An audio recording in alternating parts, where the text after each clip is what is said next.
What is up, YouTube? It is Onion Bomb here, and welcome back to another Honkaiimpact 3rd reaction video. Today, we're back on the animation lore playlist. Yeah, this is the one with a lot of lore videos, a lot of information from Homu Labs, Potato Almanac. And some of the the official uploads as well, kind of putting it on to chronological order with the animations and whatnot. Haven't had an animation in a while, but I think I may have looked. Maybe we might be coming up on one. Of course, it'll be another rewatch, but I do not mind at all. And in fact, I actually do want to revisit some of these because now that I know characters' names and know character stuff and lore, they do kind of hit a bit different. So yeah, we're starting off though with the rise and fall and rise and fall and rise of Fuha, and this is the Fire Moth series presented by Potato Almanac.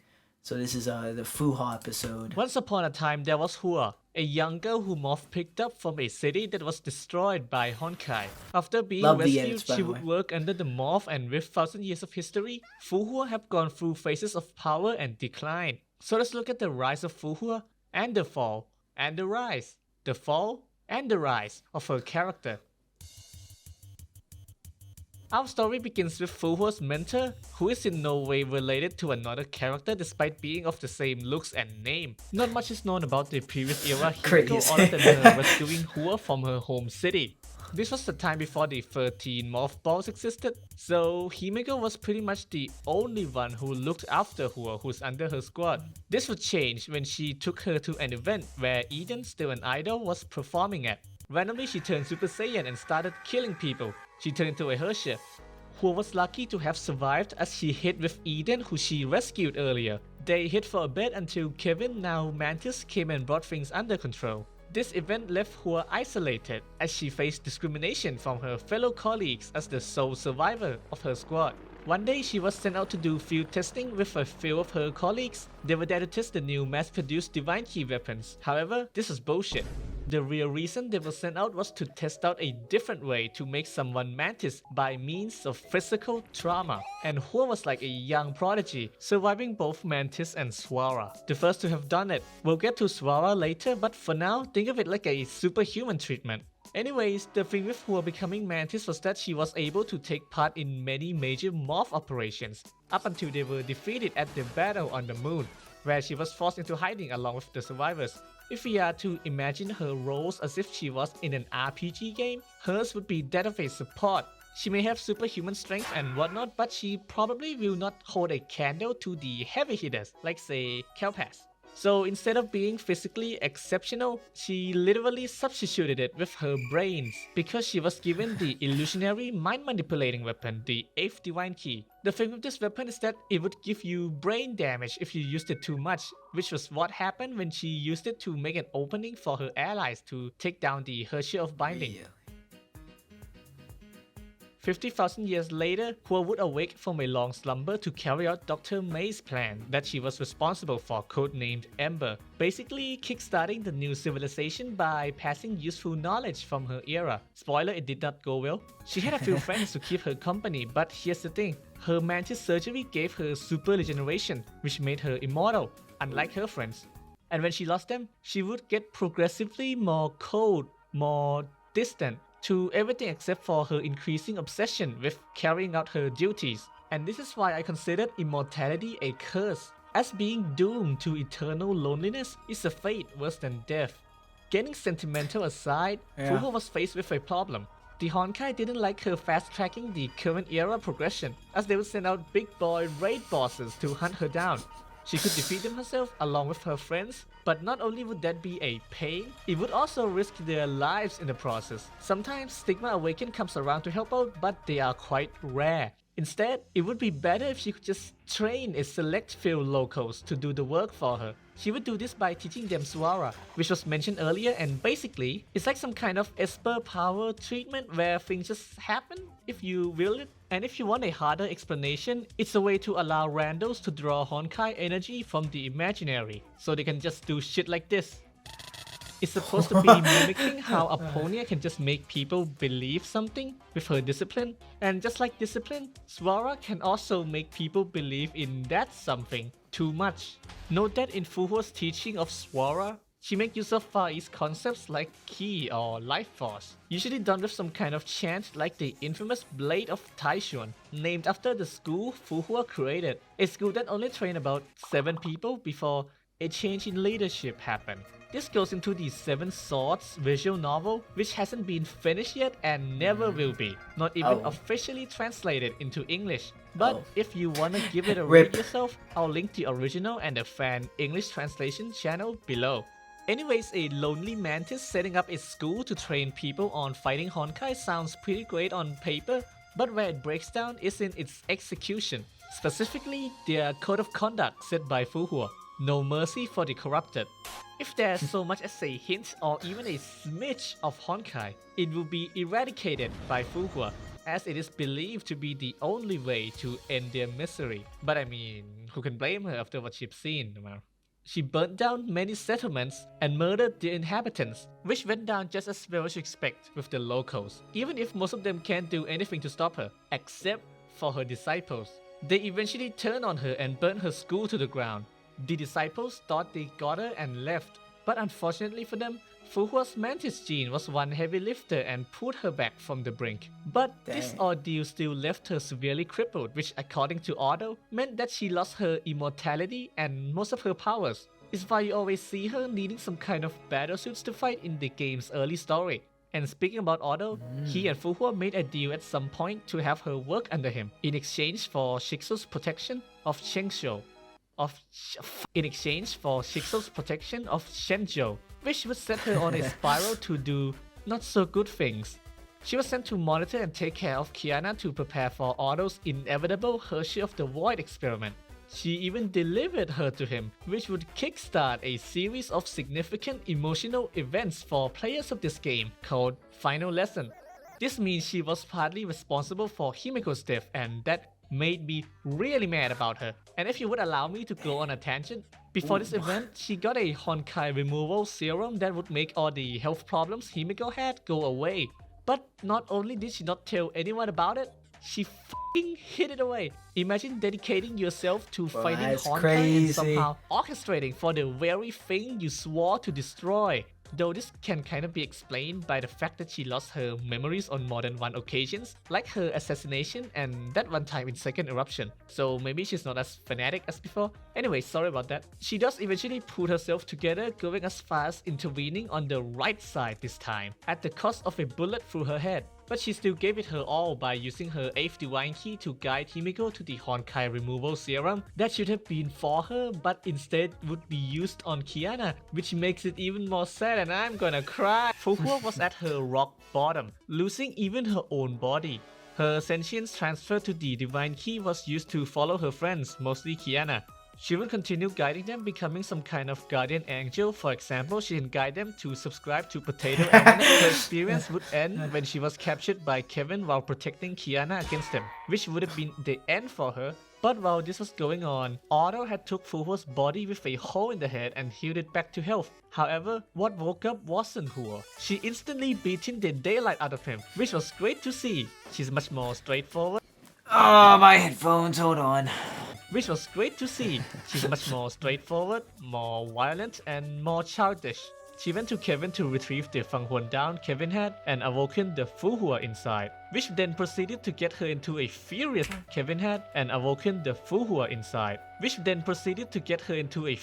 debate on who's the real Fuhua. Because on one side, Fuhua transferred her sentience to her divine key to continue the struggle, but on the other hand, it's Otto that brought her back from the dead. And after a long deadlock, Ho would receive help from Kiana and Bronya in getting her body back. Mostly Kiana because Bronya spent half the fight eating dirt. And with Fuhua returning to her body along with an extra Herrscher persona, she could not feel any better, except for sentience hawking all the Herrscher power. But on the bright side, she can enjoy retirement as she passed down the torch literally and metaphorically to her friends. And now, she has the freedom to do or to think about the things she wanted to do. But I doubt we'll see her become the focus again anytime soon.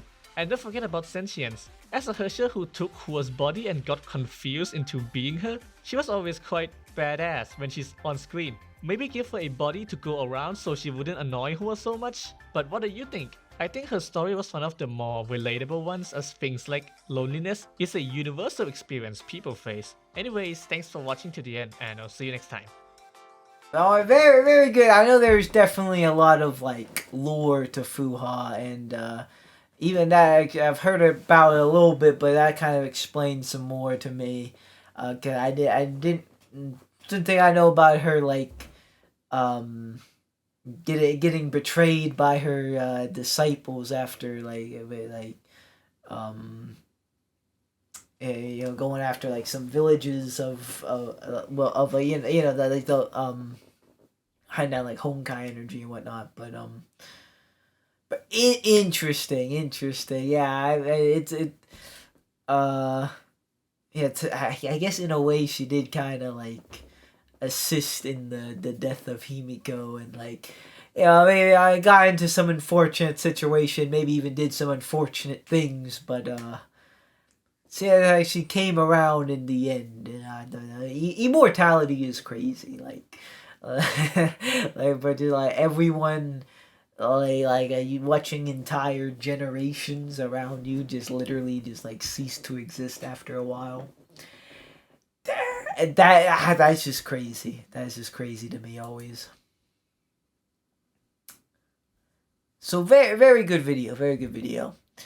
Next up we have Honkai. We have animated short Because of You. I believe I know what this one is. I can't remember it. I'm excited to watch this one again, and this is I know this is kind of a banger. So let's get to it here.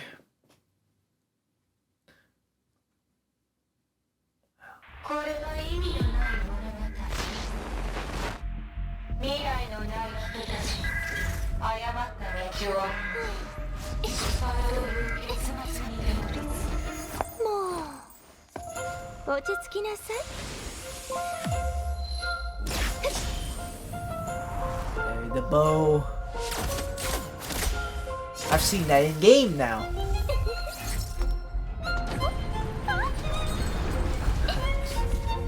There's all like the TVs and stuff.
It's getting rewinded.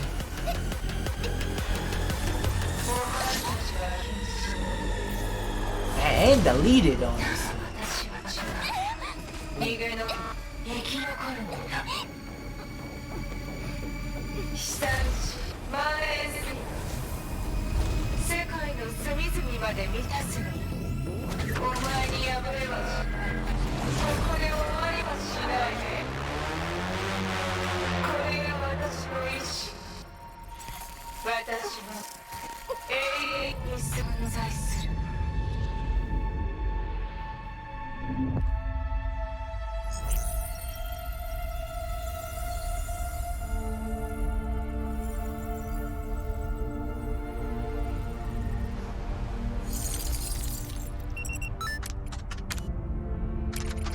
Farewell, Alicia. Deletion complete. 悪いけど、がっかりさせることになるわ。英傑たちの閉幕は盛大で美しくないといけないの。二人だけだと少し寂しいわね。そうでしょ、愛しいエデン。そうね、エリー、始めましょう。最後の舞踏会よ。結局みんなを巻き込むつもりなのね。だ、あなたが嫌いなのよ、エリシア。本当は嬉しいくせに。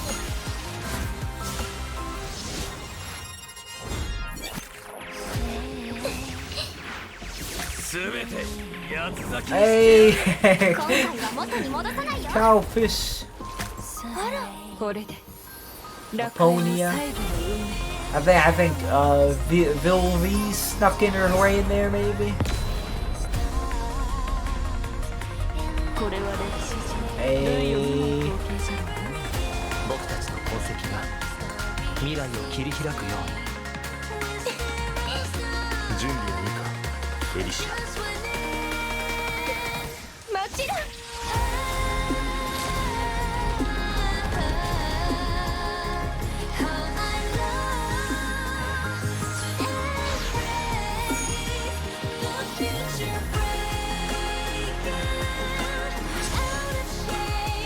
見て、彼らはあんなに誇らしげに生き、命と文明の生涯を奏でた。これは英傑と呼ばれた人々の話。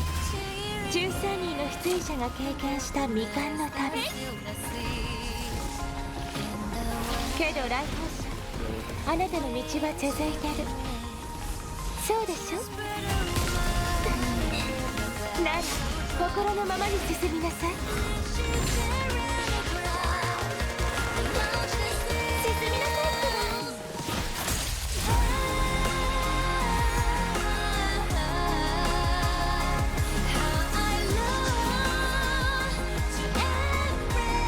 足跡をたどって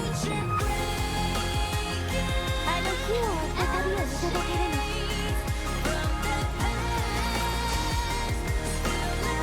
最後、死した者たちの墓を越え、私たちが作れなかった未来を。 Hey, all the flame chasers. I didn't even know what that even was the first time I watched this. Ooh. I'm not sure what is like what they're actually fighting here, I have to admit. But oh man. This is the end of the Elysia realm.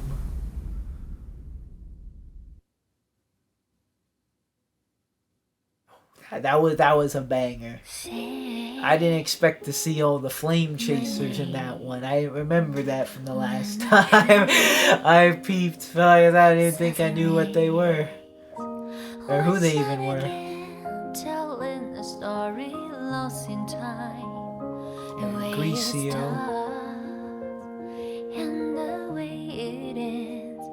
Never again making a story sin dismay. With zero stars, but just one day. Banger song also, by the way, banger song. How I love to embrace the future, breaking out of shades from the past, still a babe.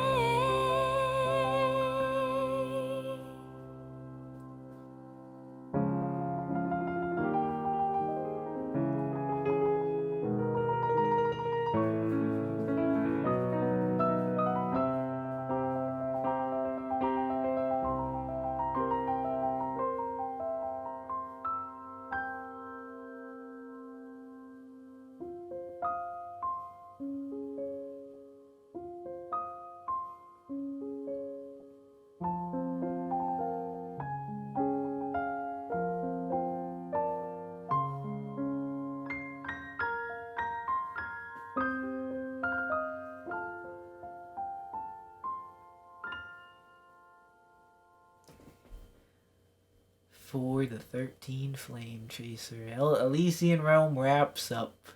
So that was the animation to, like, I guess, say goodbye to the Elysian arc of the game, perhaps. Dang, that was a really good one. Definitely a good way to close things off. Yeah, dang. That was a good. Good. Out of like the ending, the eye thing that was controlling all like the technology stuff. I don't know if that like was perhaps like a boss fight thing or like a metaphor thing, or I'm not sure, but that was cool to see all like the flame chasers there, and yeah, that was a good one. That was a good. I remember when that one started. Like, I was wondering when we were gonna get to that because I kind of felt like that was like the conclusion to something. I remember like Alicia fighting a bunch of technology, pretty much. That's how I remembered it in my head. I was kind of excited to get back to that one. So, I don't know if going forward, if like we're done with Elysian Realm videos or whatnot, but we got the song.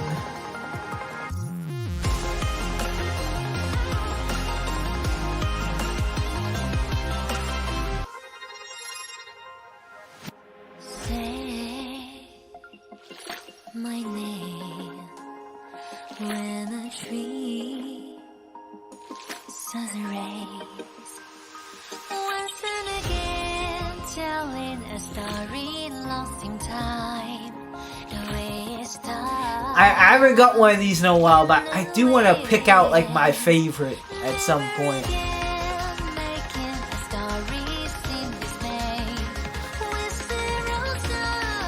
I feel like they're all contenders though. They're so good.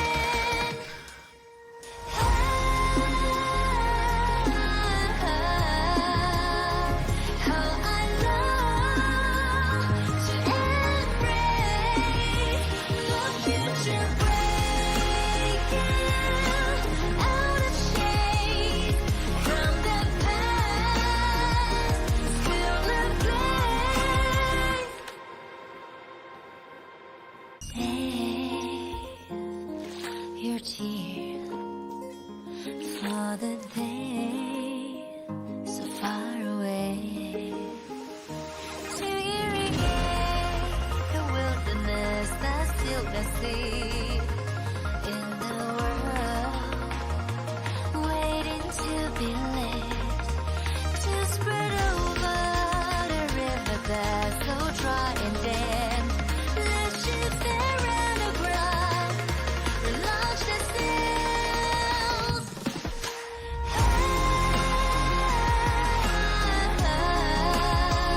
The flame chaser.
What a way to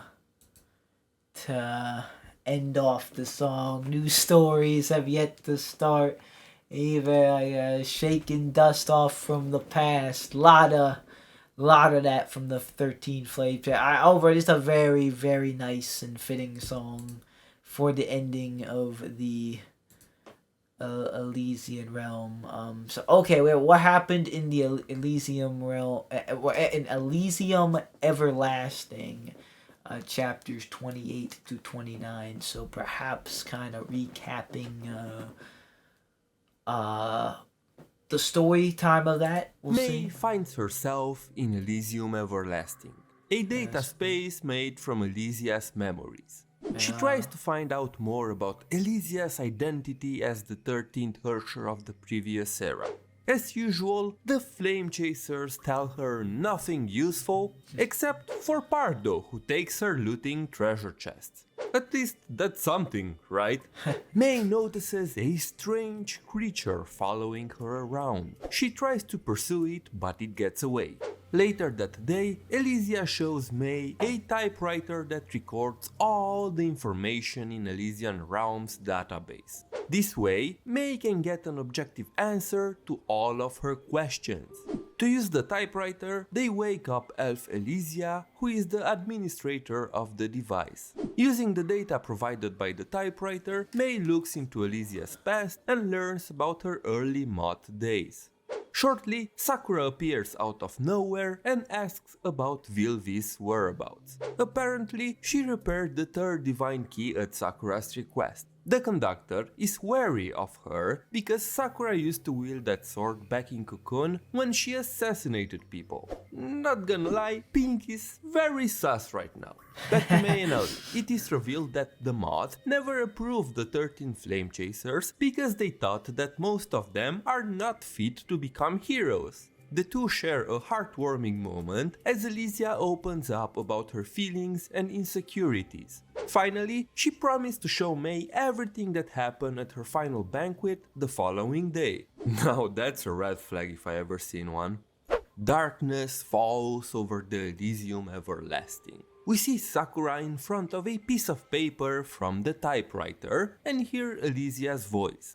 The next day, May is waiting for Elysia, but she never shows up. What a surprise! Who would have thought? Anyway, May tries to find her, but to no avail. She learns from the other Flame Chasers that Elysia's data has disappeared completely from the realm, aka she's dead.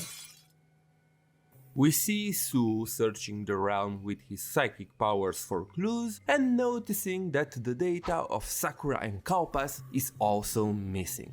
After the typewriter confirms Elysia's death in a very sudden manner, May and Sue team up to get some information out of the other Flame Chasers. Due to the plan yielding no results, May wants to leave the Elysian realm and ask for help from outside.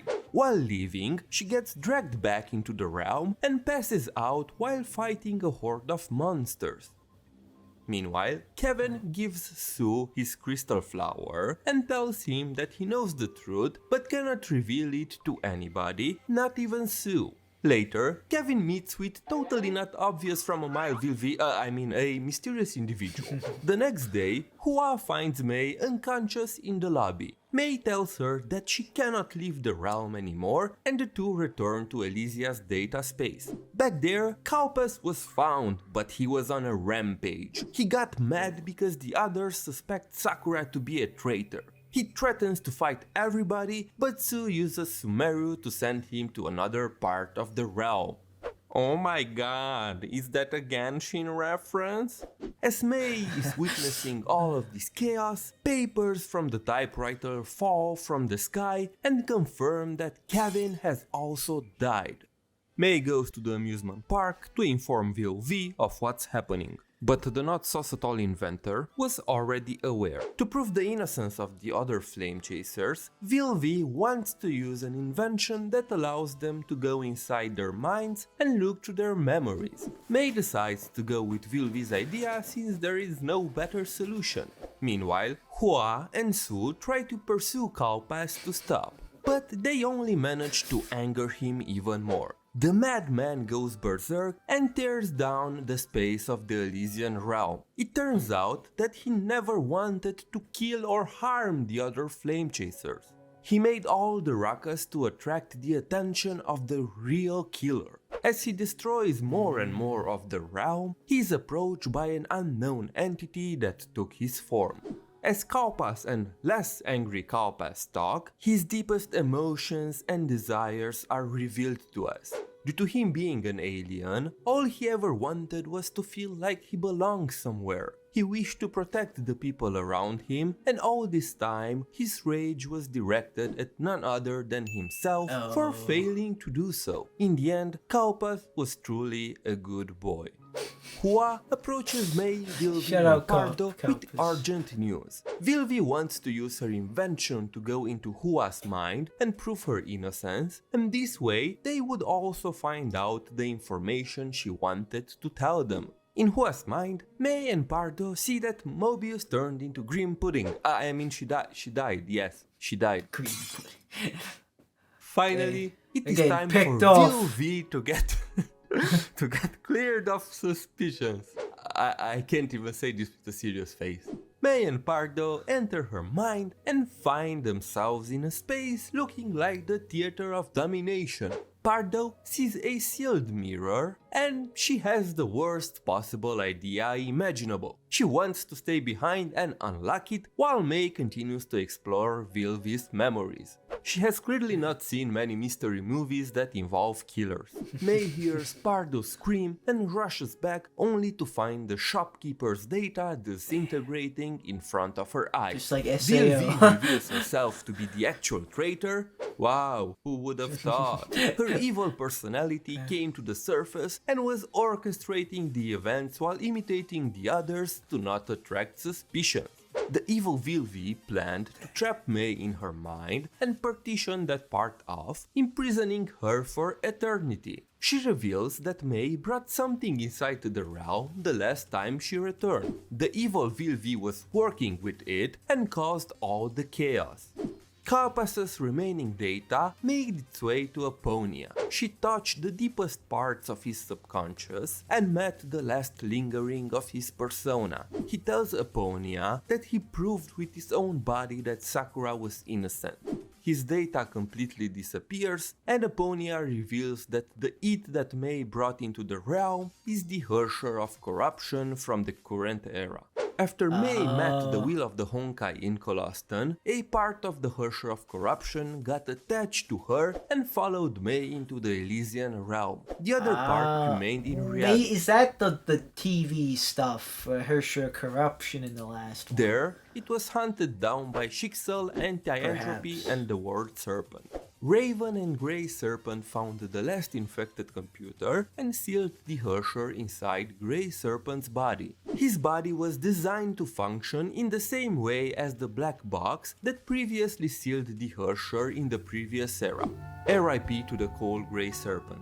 Your Aloha shirt will be missed. Meanwhile, the part that went with Mei learned by observing the Sims from the Elysian realm. When Mei fought Kaupas, the Hersher of corruption developed a powerful survival instinct because of the fear it experienced, so it decided to remove every threat to its survival. And to be honest, after seeing this, I would also shit my pants. Mei is saved by the original Vilvi, who has awakened because more than half of her personalities died. She tells Mei that Vilvi noticed the Hersher and approached it because she was curious. After getting corrupted, the conductor threw all the corruption at the evil persona to get rid of it. In exchange for letting her live, the evil Vilvi agreed to help the Hersher get rid of Mei. Because she was not made out of data, in the Hersher's eyes, Mei was one of the biggest threats to her existence in the realm. But what the Hersher and the evil Vilvi did not know, it was that all of this was part of the conductor's plan. She wanted to wake up the original Vilvi because she was the only one able to stop the evil Vilvi and come up with a plan to defeat the Hersher of corruption. In the end, Vilvi ended up playing herself with some auto levels of planning and manipulation. The original Vilvi and Mei team up to fight the evil Vilvi. The original Vilvi repartitions her mind again and again, weakening the evil Vilvi and giving Mei a chance to overpower her. The evil Vilvi loses and is unable to maintain her data anymore. The original also dies because she lost too much of her data and can't sustain it anymore. Before dying, she gives May her crystal flower and tells her about the Kevin Killer 666, a device that could delete the entire Elysian realm with the Husher of Corruption inside it. She also leaves some clues for Sue with instructions on how to bring back Elysia's data. After waking up, May finds herself face to face with the Husher of Corruption who took Elysia's appearance. The Husher of Corruption wants to prove May that it had no ill intentions. May saw through its deception and realized that it wanted to stall as much as possible to get its hands on Kevin Killer 666. Because Vilvi's invention can only be used by Elysia, the Husher of Corruption needed to take her appearance and identity. May starts destroying the Elysian realm's data, damaging the Husher of Corruption in the process. The Husher repairs the damage, but the commotion was enough to alert Sakura of their whereabouts. It turns out that Sakura knew all along about Rin's fate and was pretending to be oblivious this whole time. After she confronted Elysia about it that night, they were attacked by the Husher of Corruption, who claimed to murder Elysia in self-defense. To save herself, Sakura froze the space around her to stop the corruption from spreading. Vilvi noticed that and left Sue a message on how to find Sakura. Sue used his own data to repair Sakura's data and sent her after May. Sakura and May team up to fight the Husher of Corruption, but because ER is a space made entirely out of data, the Husher is an invincible being here. With Sue's help, May is removed to the frozen space created by Sakura earlier. According to Vilvi, they could bring back Elysia's data by creating a new data space from May's memories. In order to do so, Sue uses the same surgery that can create a SIM on May's mind. Sakura stays behind to stall the Husher like a true Giga Chad, but gets deleted soon after. Apponia tries to reach the deepest parts of the Husher of Corruption's mind in search for remnants of Elysia's data. Soon, she realizes that she is not actually inside the Husher of Corruption's mind, but inside Mobius's mind instead. Mobius planned to use an imitation of the previous era Husher of Corruption to fight the current era Husher of Corruption. In the past, Mobius experimented on the Husher. She wanted to redefine humanity and find a way to transform people into virus-like entities. Her experiment partially failed due to her being a poor fit for it. Later, she decides to transform her sim into a quasi-Husher of Corruption. Because she was a being made out of data, she was much more fit for it than the real Mobius. Basically, the sim Mobius becomes an imitation of the previous era Husher of Corruption, and she wants to make multiple virus-like imitations to fight the Husher. But before that, she asks Apponia to reconnect the realm back to reality. The Husher's pursuit is stopped by Cosma. After a one-sided fight, Cosma's data is deleted but comes back almost instantly. Cosma willingly became one of Gricio's paintings to fight the Husher without the fear of being corrupted. He wanted Gricio to turn his data into an ideal painting of himself, a painting in which he was a true hero. Without telling him, Gricio didn't change anything, proving that all the qualities that Cosma thought he lacked were always inside him. After the game makes you beat up a child and you get stepped in the Husher's face, Gricio tells the Husher of Corruption that she used herself as a canvas for the painting because she didn't want Cosma to be alone inside the painting. Upset because she cannot absorb their data anymore, the Husher of Corruption brutally and without any kind of remorse swings her arm and disintegrates Gricio and the painting's data. I find it really funny that with the other Flame Chasers, the game never goes into much details when they got corrupted or died, but for some reason, Hoyoverse really wanted us to have the image of this child being blasted into nothingness very clearly defined into our minds. While pursuing That's the crazy. Herrscher, Hua realizes that she can control the corrupted monsters. Mobius shows up in front of Klein and wants to use the Elysian Realm hardware to replicate the virus imitations that she made. Klein agrees to help, but gets infected in the process. Mobius sacrifices her life and plans to escape into reality in order to save Klein, and takes the corruption upon herself to protect the only person who understood her. After that, it is revealed that the reason why Hua was able to control the corrupted monsters was because she was the other successful test subject in the quasi-12th Herrscher experiment, but she has no memories of it. Vilvi hid the data of Kevin and Pardo inside the Herrscher of Corruption's mind. She wanted Kevin to take the Herrscher by surprise and strike her with a powerful attack from inside. Sue uses his data to amplify Kevin's attack, and Pardo is forced to sacrifice herself by holding open a point that directly connects to the Herrscher of Corruption. What, you really thought that seeing her dying only once was enough? Not in this game. The attack leaves the Herrscher greatly weakened. To complete their assault, Hua uses Fengwan's down zeroth power and hits the Herrscher with Eminence, completely undoing her disguise as Elysia and rendering her unable to further pursue Mei. Mei tries to reconstruct Elysia in the newly formed data space, but fails. Eden and Elf-Elysia show up and offer to use their data in order to help with the reconstruction.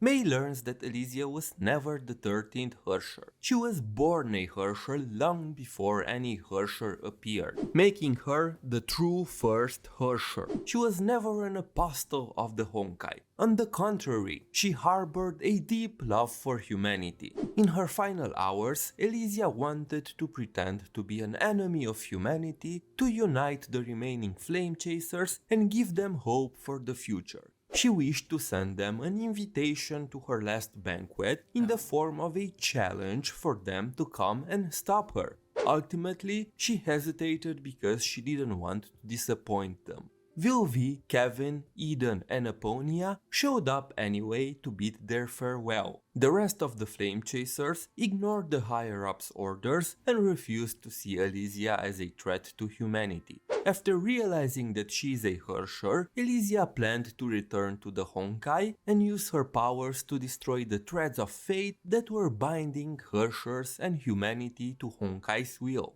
Because of her sacrifice, the Herrschers of the new era can keep their humanity and fight against the Honkai, becoming Herrschers of human just like her. Before leaving, Elysia asked the rest to find a way to let her know if they ever meet a Herrscher similar to her in the future. Now, we finally learn why Kevin was so desperate to recruit every goddamn Herrscher that he came into contact with this whole game. After Mei reconstructs Elysia's data, the two relive the banquet from 50,000 years ago, and Mei thanks Elysia for giving her the chance to retain her humanity. Elysia expresses how happy she is to have met Mei because she is the living proof that her sacrifice was meaningful. In the end, Mei parts ways with the Flame Chasers and returns to reality. Elysia fights the Herrscher of Corruption and uses the Kevin Killer 666 to delete the entire realm together with the Herrscher that was the inside. Kevin Killer. Mei finds Kevin standing in front of the entrance to the realm in a very cool but probably very uncomfortable position. Seriously, how much did this man wait for Mei to come out like this? Kevin finally wants to start Project Stigma. Yeah, bro, quit aura farming. Mei refuses to join him and leaves Word Serpent. Oh, she left the serpent after that. Okay, so yeah, Mei leaves the Elysian realm after that. They fought off the Herrscher of corruption. Each and every one of them died like 75 times. But yeah, like that was a really good like recap, and like really I gotta know like the story because I've heard bits and pieces of that, like Vilvi being like a traitor as her evil person. I know she has like 8, and that whole era of videos we had going there, like of Elysian Realm stuff, seeing like the information and lore about all the characters, and And man, like all the especially at the end there, when Greasio painted Cosmo and all the traits that he thought he lacked, she didn't leave anything out. Man, that was the 13 flame chasers. They're all pretty nice, and it was cool to learn about all of them. And they're pretty. The Elysian Realm era just seemed pretty cool as well. 13 flame chasers are all pretty sick. I remember I think the documentary last time about how they had to create 13 characters. This is about we had to create 13 characters. I think they were talking about the flame chasers. They banged them out. They really did. They did good. They hit home run, hit it, because the Elysian Realm, very nice, very nice. And that ending, the Because of You animation, the Fire the Herrscher corruption, awesome. Honestly, awesome. Great send off. Okay, I just took a little peek to see what kind of stuff were coming up, and there are still some more things to watch about the Elysian Realm, but we kind of seen that conclusion to it. Kind of feels like it's wrapped up, but not quite. There's still a few things Elysian Realm related. Looks like so yeah, but overall arc very nice. But now we have the best thing about Honkai. If you take a random person that plays Honkai and tell the person to convince their friends to try this game by sending them a video, chances are it's gonna be one of these. Whenever animated shorts are released, they always are kind of a big deal. Honestly, I mean, it worked on me. It worked on me at least getting into the series. Haven't really gone into the game like that yet, but to get into the series in general, I was, because of the animations are pretty sick. They represent climaxes or major moments in the story. While the idea of animated cutscenes itself aren't a revolutionary concept, Honkai still manages to leave a strong impression on me as someone who isn't all that into this type of game. There are a few reasons that I believe made this the case. For one, every one of them has their own vocal tracks that accompanies them to further the emotions they want you to feel in that moment.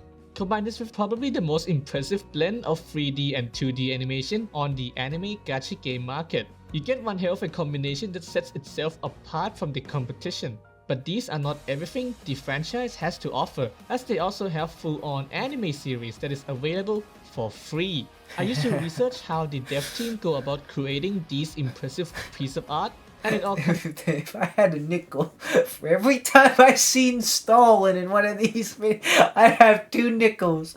That isn't a lot, but it's weird that it happened twice. Down to one word: outsourcing.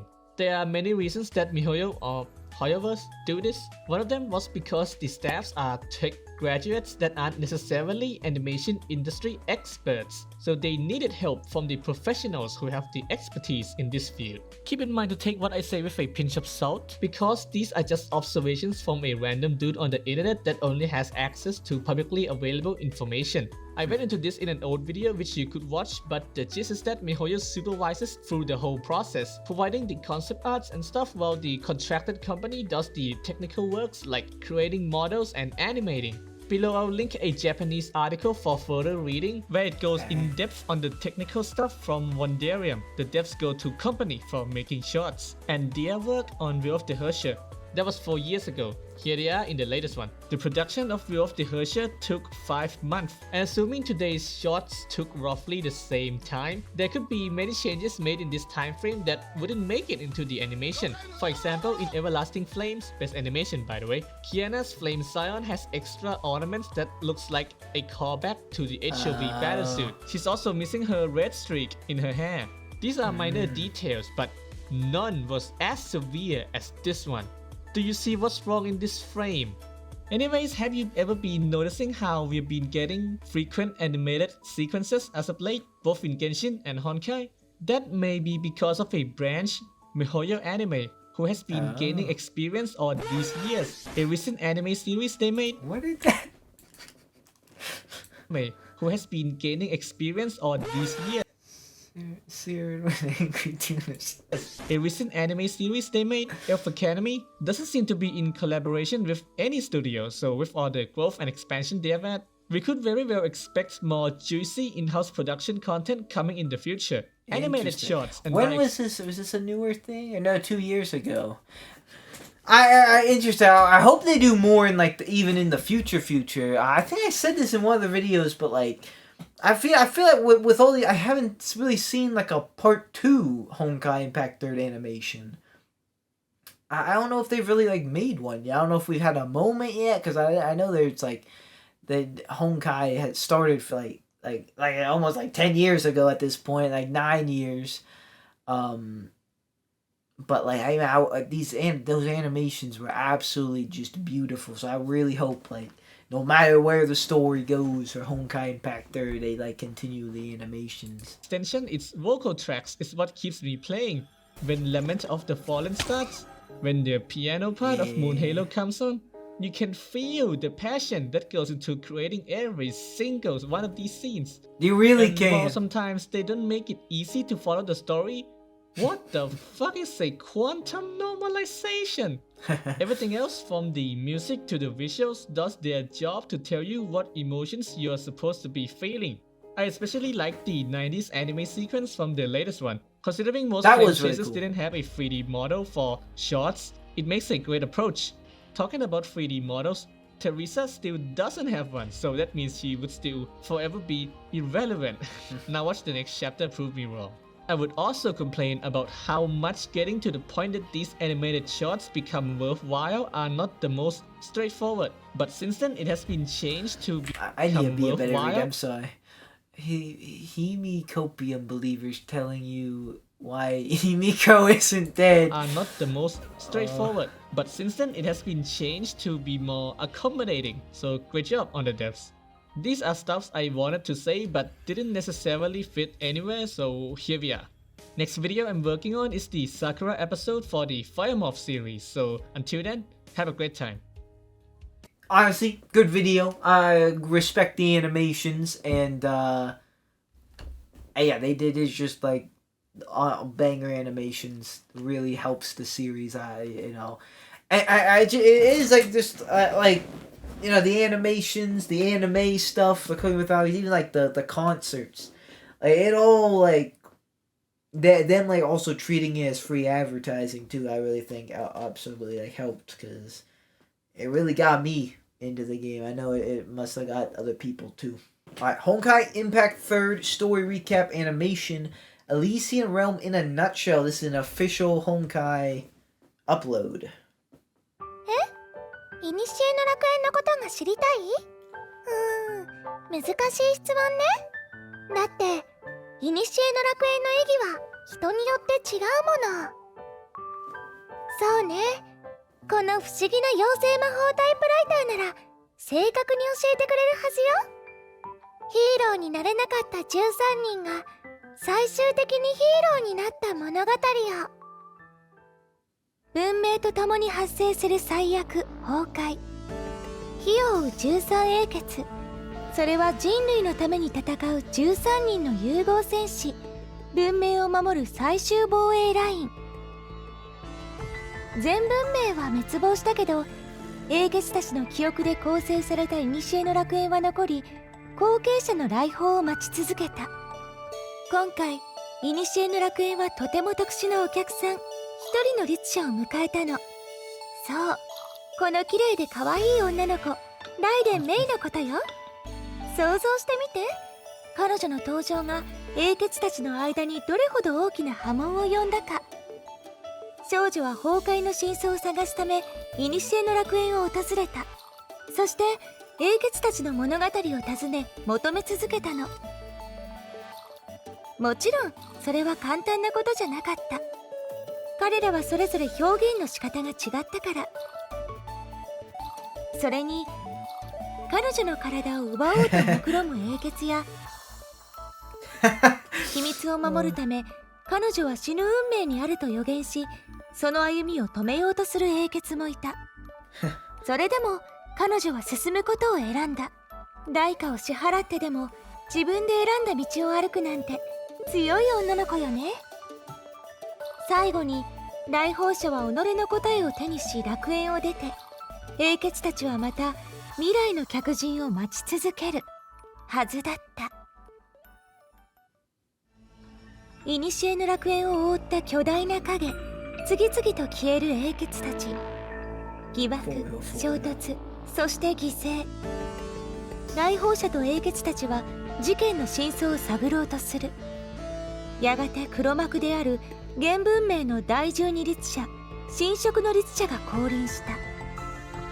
データで構成された古の楽園の中で、神職の律者は全てを統べる力を手に入れる。神職に勝つ唯一の方法は、消された英傑を呼び戻し、楽園最後のプログラムを起動させること。ただし勝利の代価として、古の楽園は英傑たちの存在とともに世界から完全に消滅する。それでも彼らは迷わず戦うことを選んだの。英傑は完全無欠じゃない。多くの人と同じように失敗したり迷ったりもする。それでも彼らは前へ踏み出し、自身の選んだゴールに向かって進む。それが火を追う13英傑、凡人だったヒーローなの。多くの記憶を集めた少女はついに真我の英傑を呼び戻した。データよりも温かく大切だったのは彼らの記憶。ずっと求めてたものを手にした律者の少女は、お礼に思い出のパーティーでヒーローたちに盛大なカーテンコールを捧げた。よく考えてみたらメイって少しひどくない？勝手に人の心に入っておいて、あんな大胆なことまでして。本当に悪い子よね。そのせいでもっと好きになっちゃったわ。物語の最後で13英傑に認められ祝福を得た来訪者は、彼らの意思を背負い古の楽園を出て、彼女自身の未来を切り開く。楽園での最後の戦い、その結末はもうわかるはずよ。何せ可愛い女の子は何でもできる。そうでしょ。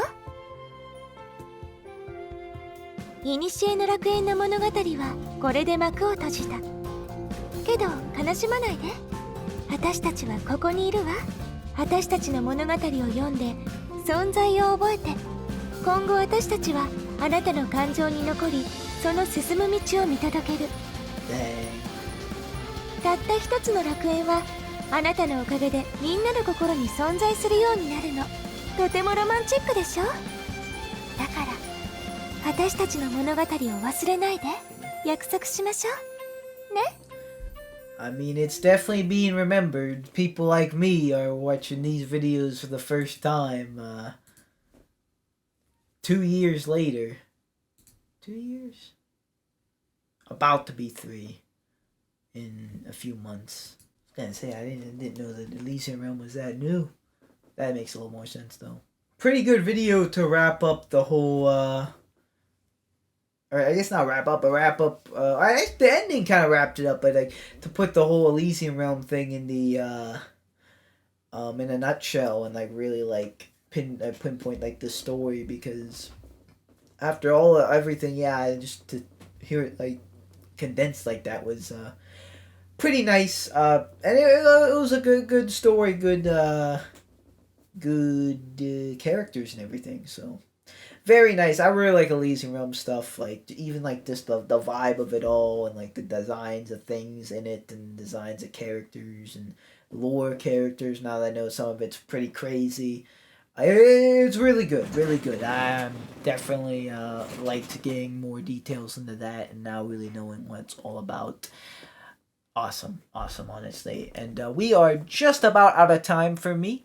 We have one more video though. Alicia's makeup class. Gonna watch this real quick. It's only 2 minutes.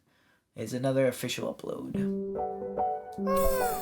カメラはここにしましょう。She's live streaming. どうかしら。どの角度で The 私も可愛い emotes わ in ね。 the chat. みんな、エリシアのメイク教室へようこそ。みんなはもともと可愛らしいって知ってるけど、たまにおめかしするともっと可愛くなれるわよ。ベー Streamer. スメイクができたわ。次は眉毛を描く She's か a ら makeup 気を streamer. つけましょう。素敵ね。次はアイシャドウね。こうしてどう？もっと綺麗になったかしら。あら、大変。リップの色を間違えたわ。でもこの色もなかなか似合うわね。やっぱり私は何でも似合っちゃう。花のように美しい少女エリシアのメイクはこれで終わりよ。どう？とても簡単でしょ。あら、もう時間なの？じゃあ最後にもう一度チェックしましょう。メイク OK、 前髪 OK、 そして笑顔も OK。 ファイトエリシア、今日も素敵な日にしましょう。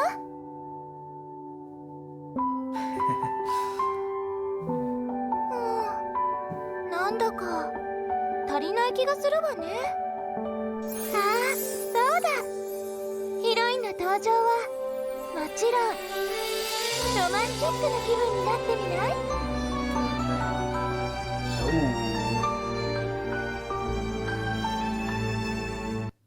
Dang.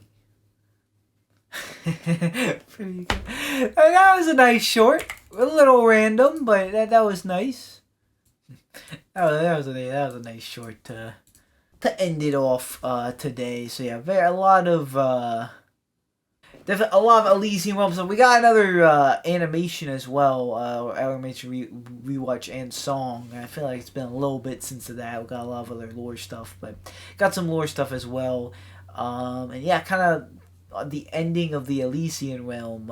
Not quite like done because just like I said, just taking a little peek ahead. There are some coming up. The next one has Elysia in the title as well. So there's gonna be more definitely, which I'm definitely down for. But for it to even be remotely over, definitely a little end of the era. Even for this playlist, let alone the whole game was like. It was kind of crazy there, but yeah, very nice, very nice videos, by Homu Labs and Potato Almanac, and of course we had like a lot of some nice official uploads as well. Just awesome, overall awesome, splendid, Elysian Realm. Very nice, and I'm excited to learn more and see where we go beyond this too. Because I know like afterwards, kind of a little bit what happens. We get like the final Hersher things and all that. Yeah, very nice, exciting. I'm excited for more. For now though, guys, just like saying goodbye to the Elysian Realm. Gotta say goodbye to this video. Thank you guys so much for watching. Like or dislike, subscribe or don't subscribe. Now it's always up to you. I will see you guys in the next video. You watch it for me. Goodbye.